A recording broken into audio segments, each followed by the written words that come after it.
What's up, everybody? Welcome. Good to see y'all on time. I see the list is growing here very quickly as we get started. We're going to give a couple of minutes before we dive in.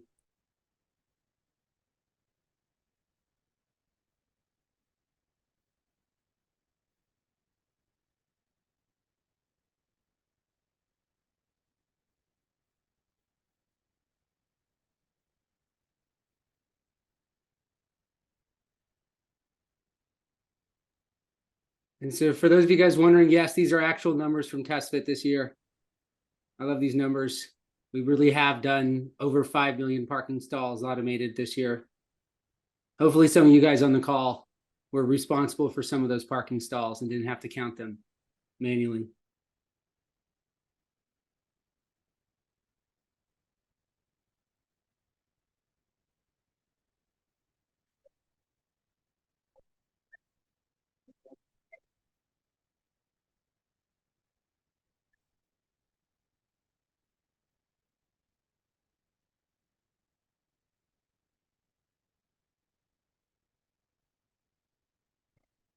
I'll give it a few more minutes here while people settle in. Thank you everyone for joining us again, Kyle. As Kyle mentioned, these are real stats from TestFit this year. We're very proud of all of this.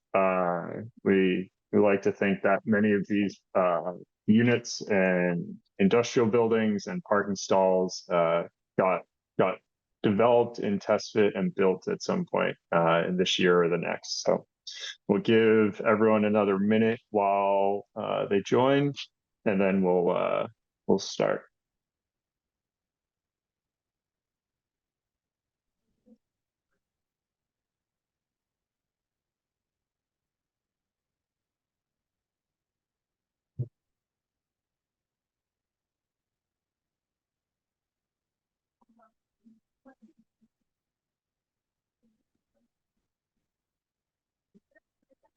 If anyone has questions, they can put them in the Q&A, and we'll answer those as we go along, or come back to them at the end if we don't get to them during it. So let's start off.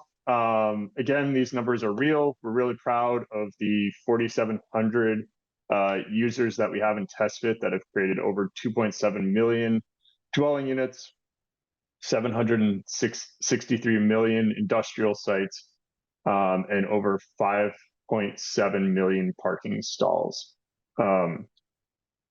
This webinar is to review what we built in TestFit for you as a customer or as a potential customer, to show the amazing features and value that we've had. So we're very excited about that, and we have a quick agenda here. For new people, we'll go over what TestFit is. We'll review our three general themes from this year, which are plan, generate, and edit, and the features that coincided with those platform features. We will give you a sneak peek into what's next, what we're going to be building. We're very, very excited about this, so make sure to stick around then. And like I said, we'll have a Q&A at the end, but if you think of a question during it, feel free to put it in the Q&A. I know a few people are doing that now, and we can kind of answer those as we go along. We will be sharing this webinar, and let's kick it off. All right, so I have a few wonderful people from the product team that are joining me today.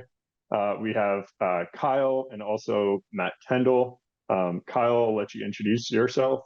Hey folks, Kyle Bernhardt, Chief Product Officer here at TestFit. Our job in the product org is to make TestFit awesome in terms of deciding what features comes next, making sure what we decide to build aligns with your guys' expectations. That's what we do. Looking forward to talk about the cool stuff we did this year. Thanks, Kyle. My name is Nat MacDonald. I'm Director of Configurators at TestFit. What that means is mostly on the desktop side. I work on developing features and working with customers, determining what those features should be, and implementing them into our roadmap so that our engineering team can execute on them. I've been at TestFit for almost 3 years now, and that is me. Kendall, you want to give yourself a quick intro? Yeah, absolutely. Hey, everybody. I'm Matthew Kendall. I'm product owner here at TestFit.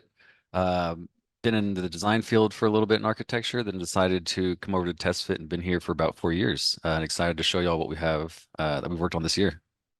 And show you we will. But for those of you guys who might be a little bit new to TestFit, just a brief overview of kind of, hey, what we're about, what we do. TestFit's an app to understand what's possible on a piece of land. We do that with some validation of what the actual financials of development on that site is, make it really easy to create different iterations of a concept. And we pull off the key metrics you might need to feed into construction costs. So we do all that across a specific set of development typologies. This is kind of our secret sauce here at TestFit. The idea that you don't just get a box in TestFit, you get a building that reflects the program that drove the requirements for that building in the first place. And that's what TestFit does so fast and so well. And so we're excited to talk about what we did in the year. All right. So over the past year, we've got a lot of new personas coming into the TestFit ecosystem.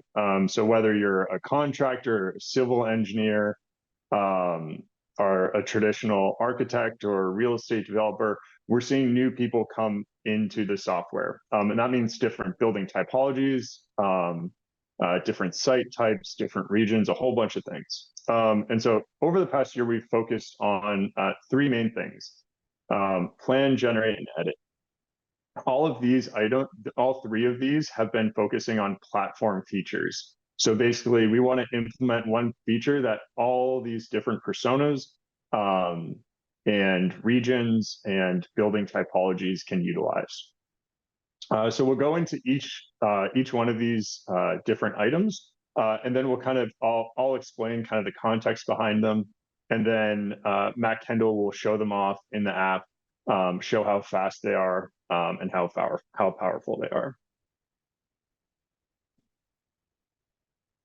So our first theme was plan. So we wanted you to be able to understand the context of your site better, and to actually use really large sites. So we increased the site size and geometry limits of all the configurators to give a baseline. That basically doubled the size of townhome sites as well as industrial sites. And with many others, because we increased the geometry limits, you're able to put a larger, higher density building, more bays, more garages, all of that stuff. We also added data layers into TestFit.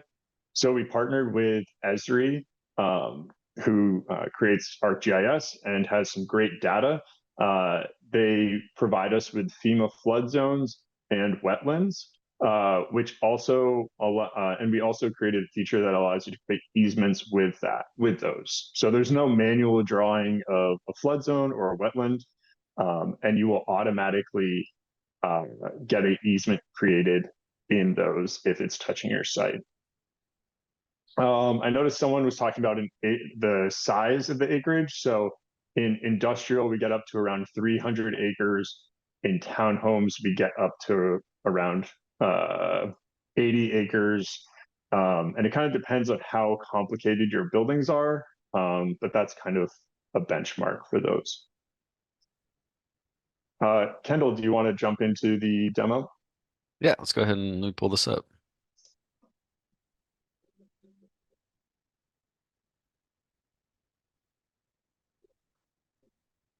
There we go. Okay, awesome. So here we have a townhome site just south of Dallas. And we can see next to this townhome site, we have this kind of pond that we're showing here. And so now what we have over here on this left side, we're going to see we have a few of our data layers, which we have parcels, elevations. And these are the new ones that we're talking about over here. So whenever I enable the FEMA flood zones, what we're going to see within the site is there's an area outside of that pond where we can't build because it's a flood zone. So now what we can do is, if we wanted to, we can turn off and on these. So if I didn't want to see some of these, those can be disabled depending on what flood zones you're trying to use as that data layer. And then what we can also do is, once those flood zones are shown, we can click create easements. And what that does for us is you can see it's automatically created an easement on that site to remove that portion of that site from being developed on there. As Nat mentioned as well, we can also get much larger with our site solves. So I'll just kind of drag this over and we can see we're getting to a much larger solve, even though this is a really large townhome site. But the ability to kind of change that and create larger sites for both industrial and townhomes is a big addition that we added this year.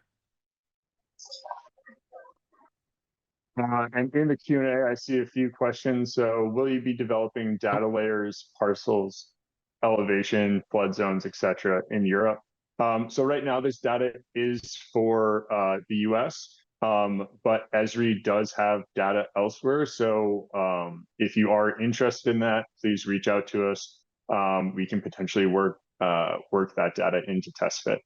These were just kind of the first two data layers that we knew would bring the most value to a lot of our users. So we're looking to hear other layers that would be helpful as well.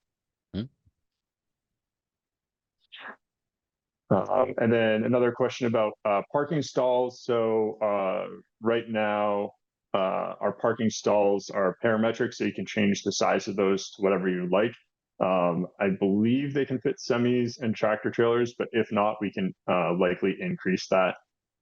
We'll also be talking a little bit more at the end with what's next about our parking configurators and the really exciting work we're looking to do then. All right, next. So generate. So one of the most powerful things about TestFit is its generation capability. You place a site, you select a preset, and bam, you have a building there, you have a site, you have roads. There's no drawing. There's very little out there like it that can do that. And we wanted to make that more powerful. So what we did was we created regions. So regions were basically placing configurators inside of configurators. If you're not totally if you're new to TestFit, that may be a little bit confusing, but the idea before we had this was that you place a site and you can place one configurator inside of that. So let's say you place a Nat, real quick, can you share that slide that you had up? Oops, sorry. I think I kicked you off when I was sharing. Thank you. My apologies. All right, so back to this. So we have regions. So before you would place a site, you would place a configurator inside of that, and you couldn't really do anything else. So if you placed a wrap configurator in there, you couldn't place townhomes in there. You couldn't place office or anything like that. It was kind of static in what could fit in there. So basically, regions allow all these different development types to come on one site. So we are very excited about that. We also created dependent fill. What this means is that you can embed building types inside of other configurators, and they'll be dynamic. So it'll be a lot easier once Kendall shows that, but that's really exciting. And then last is 3D regions. So you can stack a whole bunch of these different configurators on top of each other. This image is a perfect example of that, where you can see you have an office on top of a garage, which is next to a high density building on the right. Kendall, you want to jump into the demo? Got it. Yeah, so since someone mentioned parking, we'll go ahead and start off the regions demo that we have with a parking lot. So what we can see is I've changed this townhome area to be this parking area. And, within TestFit, it was, before we had our regions, it was a single configurator per site. So now what we're seeing over here is I can go and I can add a region if I'd like to, and I can define where I want that region to be. So what can be placed within regions is going to be spaces or configurators. And so we can see what I can do is I've defined that area. Let's say I want to put a podium project inside of there. So whenever I click podium, what we're now seeing is we have this surface parking with this larger kind of podium building on top of it. What this then allows us to do is this can be kind of maneuvered around. If we want to, we can kind of go into these. I can duplicate that. I can move this around, and we can see how quickly we can start to kind of change how this looks. So now we can do multiple regions inside of that site, which is what we're seeing here. And each of these can be turned into whatever we'd want it to be. So I'm just going to change this other one to let's just say a large retail area. So now we just have this kind of retail box, and I'll make it a bit smaller. So now within this one site, we have multiple regions. We have a background layer of surface. We have this upper region of the kind of podium parking, and we can kind of quickly change the size of that from just grabbing these edges. And now we also have this retail space over here. On top of having these regions, we can also add offsets. So if we needed to, if they're too close to what we're seeing, I can create that offset. I can go over to this region, I can create that offset. And now we have a nice little buffer being shown between these different configurators that we have. Another piece that we added was dependent fill. So the best way to show that is I'm going to go back to that first example that we were looking at. So dependent fill, what that lets us do is, we saw that we were able to create multiple configurators within the site itself from regions.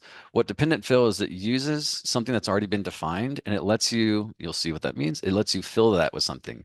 So now whenever I click on the townhomes and I say add a fill region, you can see it prompts me with an option to go over here and select where I want to place this. So for this example, I'm going to pick this kind of area right here.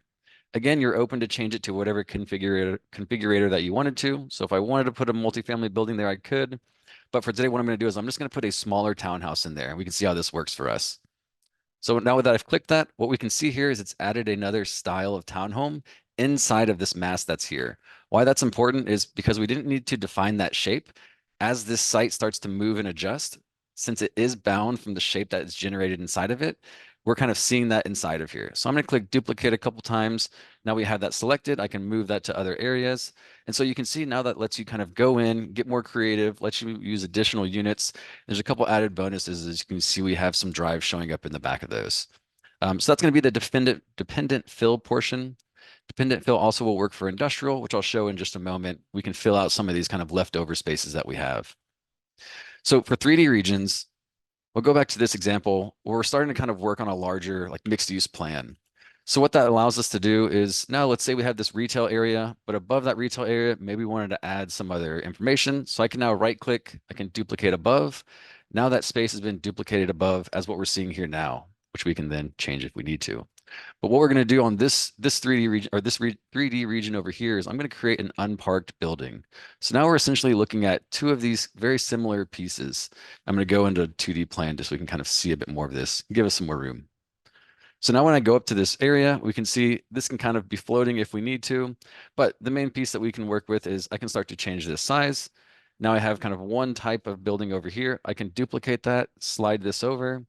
And then if we needed to, I could change that from being, the multifamily units that we're seeing here. And I'm just going to change this over to a hotel style building. And then we're going to pick a different layout so it faces the other direction.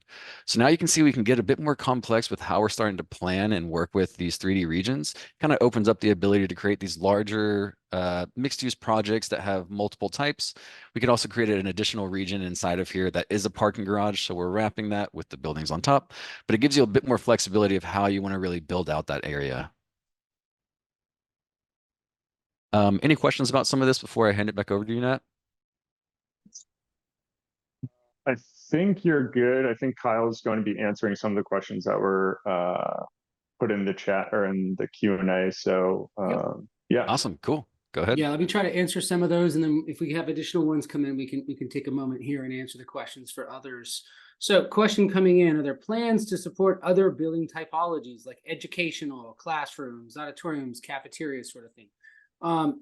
At current, we're not planning to build those out. There's kind of three categories of things for us in the product team. There's stuff that we're about to do. There's stuff that we're actually building. And then there's good ideas that we think might be in the future. That's in that bucket of good ideas we think might be in the future, but it's not something we're actively working on at current. Another question, is there an easy way to change road width to account for alleys, parkways, or arterial roads? In the out-of-the-box configurators, not currently. So that's a question. If you right here where Kendall's showing, you've got the road patterns that are generated. Right now, those are the same width generated across the entire site. Whoever wrote that question, great question from Brock. You're not the only one asking us that question, Brock. Is as far as I can go for today's conversation, but it's definitely something that we've heard a lot, and it's something we're looking at. Yeah, and let me actually add just a little info on top of that as well. So what's also a benefit of the The dependent fill is right now what we're seeing is we have this larger kind of townhome layout that's kind of driving these inner areas. We can adjust the drive aisle width of that. And then the benefit of having a separate region inside of that is that drive aisle is then adjustable as well. So there is a way to get there. It is using dependent fill to kind of get to that solution. But you can see how much some of these new features kind of open up for more unique things that we don't currently solve by default. Yeah, absolutely. And that's the real key story about a lot of the things we built through the years. Just like with regions, there were things you could kind of do before to get to the same end result, but it got a little bit confusing. And now things are much cleaner and are much easier to understand, which has been a key focus for us. So that question. And another one, I think, Nat, you probably know this one. What data set are we using for topo? What are the intervals? I believe we get that data from Mapbox. Yeah, so we get that data from Mapbox, and the intervals I believe are 5 foot. I'd have to check the exact accuracy of that, but it's around there. Yeah, so I just pulled it up right now so we can see we can change what we're seeing in as far as the topo lines that are being shown. So we can go down to 2 feet, we can go all the way up to 10 feet between the different lines that we're showing. So we can see as we kind of hover over these numbers that we're showing for these, it's going to highlight that connected line. So we can see we're at 410, 420, and 430. And then quickly just kind of selecting that data layer on that left and adjusting that one to see if we wanted to see more lines or less lines. That is something that we can adjust. Mm-hmm. Cool. A couple other questions that I think are probably in your turf, Kendall, because I know this is stuff we're looking at right now. Is there any plans to add more entrances to parking layouts? Absolutely. Yeah. So good question. We are planning to add additional parking entrances. Right now, we can see we have this one that's kind of being dragged around, except for where that ramp's located. And absolutely, we are looking to add additional ones to both surface parking as well as garage parking that we're seeing right now. Within our other configurators, so let's say townhomes and garden, you can add multiple access points inside of there. But for some of the other high density ones, we're going to be adding multiple entrances. Got it. Cool. And then another good one, is there a way to change the heights individually between regions? So if I wanted a different floor to floor height from one region to the other, is that possible at current? Great question. Not right now. We are going to be working towards that one. You will have a difference between a few configurators for different heights, let's say like industrial versus massing one, but they will be tied to each other right now. That is something we're looking to improve. Got it. Cool. That's a good one. And then another one in this space, and I think we'll move to the next section. We can come back and answer these. We've got a little bit of time towards the end. But another one in here, is it possible to add rooms to the garage for lobbies? And I'm pretty sure you can show like drop-in spaces there. Yeah, absolutely. Because the answer is yes, generally. Yeah, of course. So let's say we're looking at this garage over here. This is that mixed use building that we were kind of playing around with. So if I needed to, I can click on that garage layer on this left side and I'll click add a space.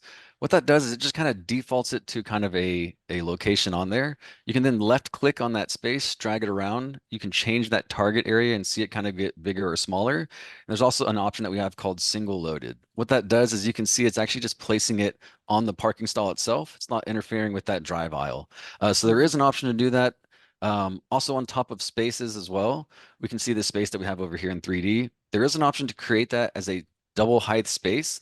So now we can see I've changed it to 2 levels tall, and another button pops up whenever we do change that, and it says merge levels. So now if I go back and I look at this area over here, I'm just going to call this our lobby. So we have a name for it. And if I go up to level 2, we're going to see this kind of like hatch that we have, and it's saying lobby open to below. So you can add spaces, you can make them double height, and you can change their size and how they're interacting with that parking garage as well. Awesome. So great questions, everybody. Keep them coming in. I saw a few others. If you wrote a question, you haven't heard it yet, it's probably because I want us to answer it at a couple other points down the road. So this is really exciting. As you guys can see, we've done a lot to make it possible to do more complex development approaches, which is exciting. Nat, over to you for what's next. There you go, Nat. Go ahead. All right. Let me make sure I share my screen this time. There we go. All right. So once you plan and generate your site, there's always some customization or configuring that you need to do within it.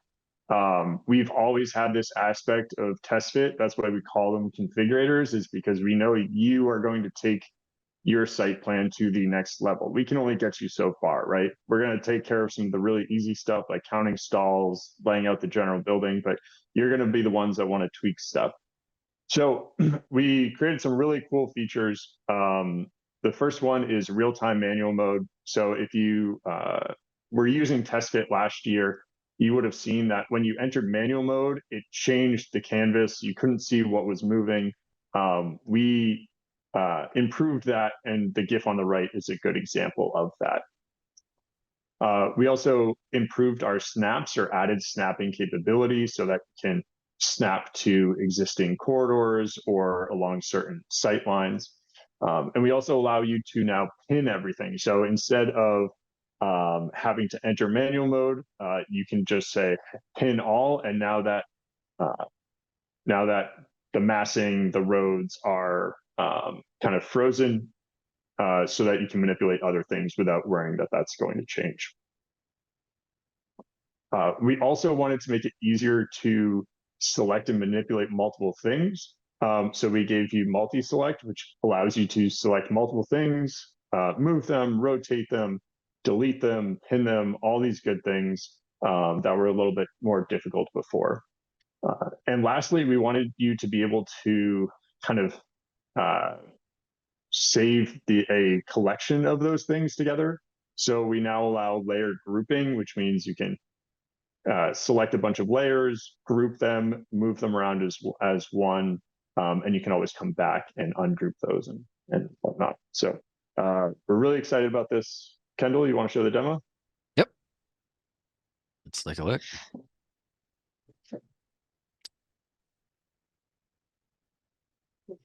Okay, there we go. Awesome. All right, so we'll start off with real-time manual mode that Nat was mentioning. So now what we're going to see, there's a couple differences that we're looking at over here. So now if I were to click inside of this, what we're going to see is these nodes start to show up on the corners of the building. Now I can start to drag these, and we're seeing that instant solve that we all like seeing with TestFit itself. So now we can go in, we can remove. As we start to add these other features, we're going to see these in real time start to adjust and solve. So you're getting that kind of instant feedback from looking at these resolving. As well as another thing that's been highly requested is we've added a snaps on and off button plus a couple additional ones. So now we can see we can snap to these corners. If we didn't want to snap, or if we wanted to adjust the snap scale, which we can do under preferences, we can either disable that one, and then now we're not going to have it kind of snap to any of these corners, and we have a bit more ability to kind of finely adjust some of these nodes over here. So multi-select. A lot of these things that we've added are actually really big improvements to how we're kind of interacting with these once we actually start to edit it, as the slide we had mentioned is called editing. So now we're looking at this kind of garden layout right here. We have buildings, we have some parking, we have a couple areas in the middle where there's some spaces left over. Maybe we wanted to edit that. So now what we can do is I can click inside. Now I can see we can select all of these if we want to, but what we can also do is I can click pin all. What pinning a building does is now that building isn't going to be resolving when I add something. That could be a pond, it could be an easement, or I could add another region. It's going to keep these buildings kind of locked where they are. So now that these buildings have been pinned, I'm going to click on control. And now you can see I can select multiple of these at once. So now if I wanted to, I can keep all these nicely aligned. I've moved them down below. I can also right click and duplicate these. And then if I wanted to, I can just slide those back up. So you can see just in a matter of seconds, we were able to multi-select these, adjust all of their location, and then also duplicate those as well. Just to kind of give, for people who aren't familiar, without multi-select, we were individually moving all of these. So it's a really big improvement for accuracy inside of these. We're keeping things aligned, we're duplicating, and we're easily kind of, adjusting some of these as needed. Now for layer grouping, what this allows us to do is, since we give you that ability to create these more complex sites, here we have that ground floor retail, we have a hotel on one side, and we have multifamily on another side. I'm just going to minimize some of this a bit so we can see it. So now what I can do is, since these aren't technically a group right now, they move kind of independently of each other. So I can move this, and it doesn't move with that. Now we have some parking underneath there, which we don't want. But on this left side, I'm going to hold down Shift, and I can select a range. Now I've selected that whole range, or we can hold down Control. I can select each of those individually. Now what I'm going to do is I'm going to right click, I'm going to click Group. And now what we're seeing is within this group, we have those 3 layers that we were just talking about. So now what that does for us is I can move this as a singular piece, which we're just kind of seeing in 2D. We can see that move up there here in 3D. But now each of these, since they do move together, I can right click and rotate. Now we've rotated all of those as a single piece. And so we've adjusted that where it's kind of sitting, but we did all of that as a singular group. You can still go into these and select them individually. So if I did want to move something around, let's say if I wanted to click on my retail and move that as its own piece, that is an option. But if we're selecting that group layer, then that group itself is going to be moving around. And again, this is just to, help users when they are creating these complex regions. You can start to organize them, put them in a simple group, and that group itself can be moved, deleted, and rotated without any issues.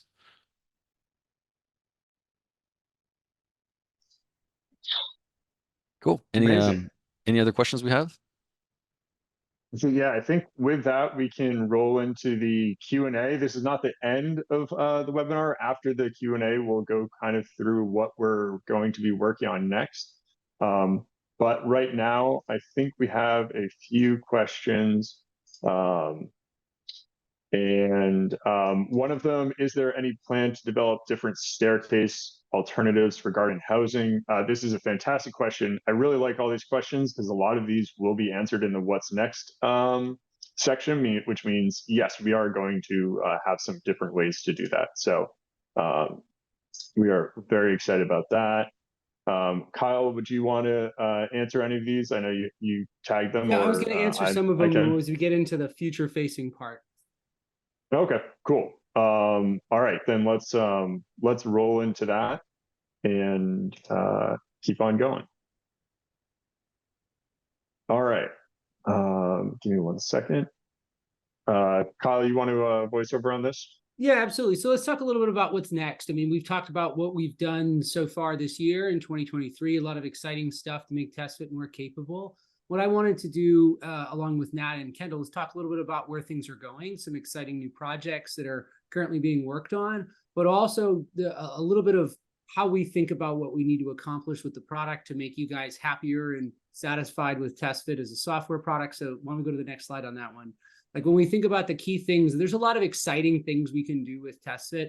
But for us on the product direction side, if it's easy to use, it's powerful to use, and you feel connected to the rest of your deal team members, the folks that you're working with to solve these sites, like we feel like we're doing our job. So as we think about prioritizing the three things, we talked about kind of the idea of plan, generate, edit. The workflow you're doing is you think about what we're trying to focus on for the overall software. It's these three key things.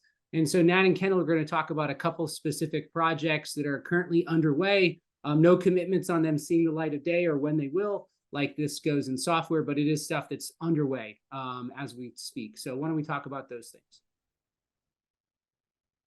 Kendall, you want to start us off? There we go. Yeah, absolutely. So the first one that we're seeing over here is parking efficiency. Things that we're looking to improve is adding single loaded roads, single loaded drives, as well as angular stalls.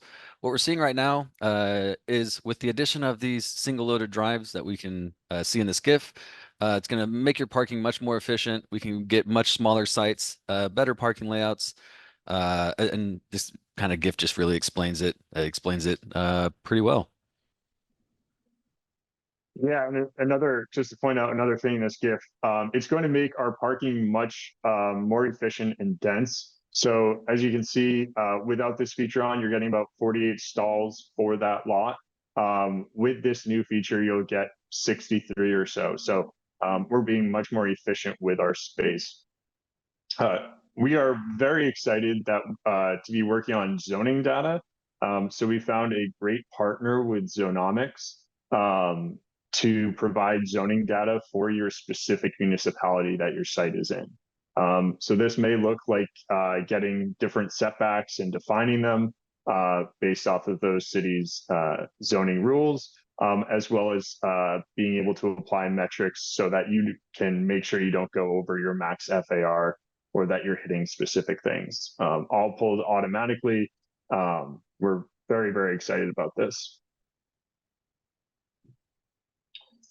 Slide. Here we go. Yeah, so here we can see custom garden buildings. So what this is going to do for us is there's a lot of garden buildings. They're not straightforward, from how we had the editor previously. Could be complex building, multiple stories, interlocking units on different levels. So what this is more of is kind of like a garden massing model. You'll be able to define the limits of your building or the extents of your building, as well as apply that data to that shape that you're giving it. So what we're seeing over here on that left is going to be an imported image that you would see kind of referenced on that plan. And that kind of smaller panel to the right is where you'll be applying that data. It'll be number of levels, the size of buildings, as well as the different mixes that you have for those buildings. And all of those can be saved with our current garden databases. So if you did have some that you had already built out in TestFit, and you had some more complex ones that you had some issues creating before, you'll now be able to use this custom garden building outline and then have that solve on the site for you. Yeah, and in terms of solves, we want to improve how those are presented to you. So right now in TestFit, a user will create a site, select a preset, and you'll then see the tabulation for that one preset. Going forward, we want to improve this user experience and basically solve a bunch of those things in the background so that you don't have to kind of hunt and peck for the right preset for your site. We'll basically run all the solves of your preset, show the different tabulations, allow you to group, sort, and filter them so that you can really hone in on the best solve for your site. We're really excited about this. TestFit is in the desktop and is very, very fast. And this is really leveraging that speed of our solves, which goes into our next point, which Kyle, I think you would love to talk about. Go back a slide before we get into this part here, Nat. Thank you. Yeah. So as Nat was talking about, as you guys know, the recipe is this fuel for our real-time AI. You got to feed a preset to one of our configurators to know what to solve, because sitting in that preset is all the choices you need to make. So that's an established idea. So let's go to the next slide. And so that idea of a preset is what's baked into the product. You can go in and switch between a different configurator. The parameters that are inputs to the real-time AI are going to shift as you go from like high density to low density. And so as a user, you need to know the choice to make. And as your site might get bigger or smaller or conditions might change, the preset you select might actually be different to get to the output you want. And so part of our thinking is to create the idea of like a preset of presets. Now, this is early stage stuff. I'm sure it'll have a better marketing name by the time it sees the light of day here. But if you go to the next slide, Nat, the idea is that we need to capture the goals that our teams are trying to go after and be able to solve multiple options in basically real time and try to optimize for what's best given your goals. So you can imagine, just like this GIF is showing, like as the site gets bigger, the actual solve type is going to start to change, or potentially filtering out solves that just don't fit for the budget for what you're working on in your investment strategy, zoning limits with zonomics, like we just talked about, the development targets like FAR, that sort of thing. So we think there's a real interesting opportunity here for TestFit to kind of get even smarter with how you direct it to go do work, so that you can basically be switching between these presets or presets or something more like an investment strategy. But our goal is to really align the way TestFit solves sites to the way a lot of customers in market have investment strategies that they're executing, and they're trying to find sites that will solve for them to execute that. So this is an exciting idea of something that we're working on. It's something that we're starting to refine in our development process, but we're not coding on it yet, but it's exciting stuff. So that's item number one. Item number two, switch the slide just for the excitement. We're also working on a whole new UI for the core editor part of the app. So let me share my screen here. Here you go. So this, guys, is the latest version of TestFit, hot off the compilers, but sitting under here for me is a little switch that you all don't see quite yet, and that's for the new UI. And if we turn that on, things start to get a little bit different over in TestFit. This is brand spanking new stuff. This is likely to adjust a bit before you guys see it, although you'll probably see it sometime in the new year, new TestFit. But we've done a couple of key things here. One, if you guys recall, we had this little plus menu down here, and all sorts of action comes out of here. Sometimes people miss it. And now we've got these nice buttons here for the key options you can work on inside the app. We've cleaned up some of the look and feel over here on the right, which also is pretty handy. And then we've also made it easy to start to adjust the overall screen space that you're working with inside the app, if you want to kind of go to a nice big screen for showcasing and stuff. So we're really starting to adjust the way the app functions and make it a little bit easier to learn. There's more to come in this space, but in general, like we talked about, we want to make it easy, we want to make it powerful, we want to make it connected. And being able to have a user interface that's a little bit easy to wrap your head around and get your task done is an important priority for us. So those are a couple of exciting new things that we wanted to show you guys about what we're up to there inside the app. And for there, I think it's time to answer some questions that you guys might have, if I remember correctly. So let's see what we got for questions. So we had asked a couple questions about future-facing stuff I wanted to hold till we got to our conversation about what we're doing next. So question, will we create an add-on for ArchiCAD? At current, we're not planning to. If we were to do something in this space, my expectation is we do something with the IFC file format as an export, although right now you can get there with our SketchUp. So it's definitely something we've heard. It's not currently something we're actively working on. So that's that question. Autodesk announced, and we were there, you heard us, that TestFit is an extension for Forma. Is there more development planned? Right now it's free. Is that going to be paid? So great questions. So for those of you guys who don't know, Autodesk has their next gen platform. It's called Forma.